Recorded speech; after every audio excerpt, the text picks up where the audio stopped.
Assalamualaikum warahmatullahi wabarakatuh. Perkenalkan, nama saya Meriska Afianti. Saya dari program studi S1 Psikologi Universitas Aisyah Yogyakarta. Nah teman-teman, di video kali ini saya akan mempresentasikan jurnal yang berjudul Pengantar Psikologi Islam yang disusun oleh Emma Yudiani. Teman, yang pertama kita akan membahas tentang sejarah. Nah, psikologi itu sebenarnya terbagi dua. Yang pertama ada psikologi kontemporer dan yang kedua psikologi Islam. Nah, psikologi kontemporer itu terbagi menjadi tiga. Yang pertama ada periode spekulatif. Nah, pada periode ini psikologi didefinisikan sebagai studi tentang jiwa yang membahas kesadaran dan proses mental yang berkaitan dengan jiwa. Nah, di periode ini ada beberapa tokoh pendirinya. Yang pertama ada Plato dan kemudian Aristoteles dengan menggunakan metode filsafat. Kedua ada periode pemisah dari filsafat.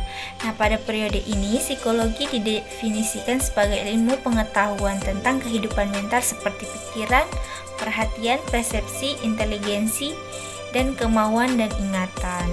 Nah, tokoh dari pendiri periode ini yaitu ada William Wundt dengan menggunakan metode introspeksi.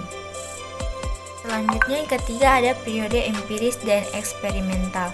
Nah, pada periode ini psikologi didefinisikan sebagai ilmu pengetahuan tentang perilaku organisme seperti perilaku kucing terhadap tikus, perilaku manusia terhadap sesamanya, dan sebagainya.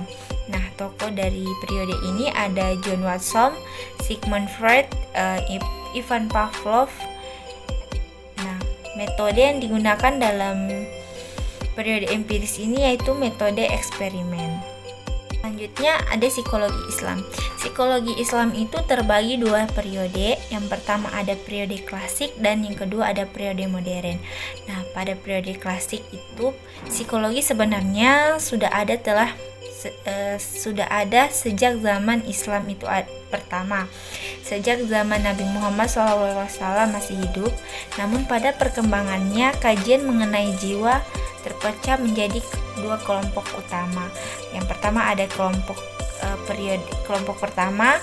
Periode ini berlangsung dari zaman kenabian hingga Daulah Umayyah. Mereka dengan generasi ulama awal yang membahas tentang jiwa yang semata-mata bersumber dari Al-Quran dan hadis. Dan yang kedua ada kelompok kedua muncul pada periode kekuasaan Daulah Abbasiyah. Mereka melakukan gerakan terjemah, mengomentari, memperkaya filsafat Yunani. Selain Al-Quran dan hadis, kelompok ini juga memanfaatkan filsafat Yunani yang telah direvitalisasi sebagai landasan mengkaji jiwa. Yang kedua itu ada periode modern. Nah, periode modern ini muncul pada tahun 1950 di Amerika Serikat. Gerakan ini muncul karena dorongan adanya tuntutan nyata untuk mengatasi krisis yang dihadapi umat manusia pada masa itu. Gerakan ini terus berlangsung dan psikologi Islam terus mendapatkan perhatian hingga pada tahun 1978.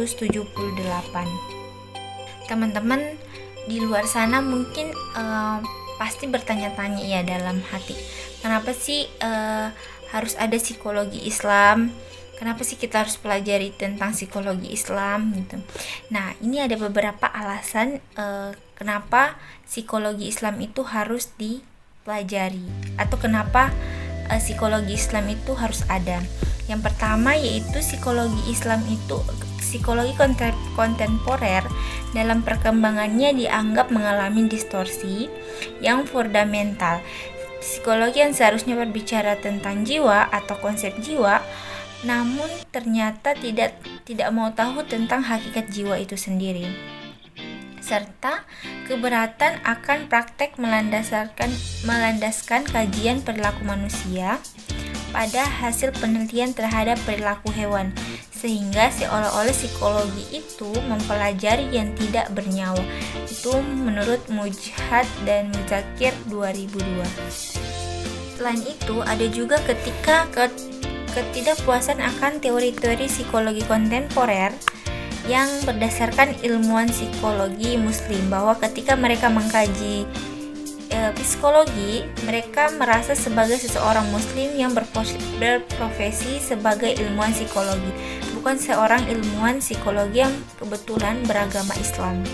Dan yang terakhir, latar belakang kebudayaan dan karakteristik masyarakat dianggap penting untuk dipertimbangkan, di mana teori yang dikembangkan di suatu daerah dengan budaya serta karakteristik yang masyarakat tertentu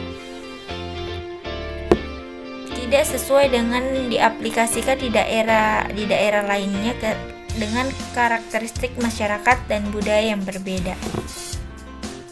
Teman-teman, kita akan membahas apa sih psikologi Islam itu. Nah, definisi dari psikologi Islam itu sendiri menurut Profesor Zakia Derajat dalam Mubarak 2002, psikologi Islam adalah ilmu yang berbicara tentang manusia, terutama kepribadian manusia yang bersifat filsafat, teori, metodologi dan pendekatan problem dengan didasari sumber-sumber formal Islam, yaitu Al-Quran dan Hadis, akal, indera, dan intuitif.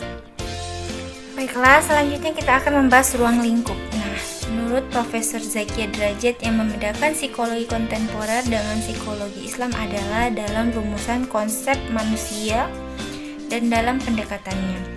Psikologi kontemporer semata-mata menggunakan kemampuan intelektual untuk menemukan dan mengungkap asas-asas kejiwaan, sementara psikologi Islam mendekatinya dengan memfungsikan akal dan keimanan sekaligus. Ruang lingkup psikologi kontemporer terbatas pada 3 dimensi, yaitu dimensi fisik biologi, dimensi kejiwaan, dan sosial kultural. Sementara psikologi Islam juga mencangkup dimensi kerohanian, dimensi spiritual, dan suatu wilayah yang menjadi pantangan dan tidak pernah disentuh oleh psikologi kontemporer karena landasan atau perbedaan landasan.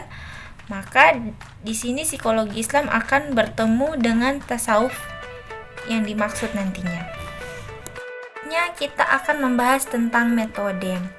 Nah, dalam psikologi Islam terdapat beberapa alternatif metode yang digunakan untuk membangun atau mengembangkan psikologi Islam. Menurut Mujid dan Muzakir 2002, yang pertama ada metode pragmatis.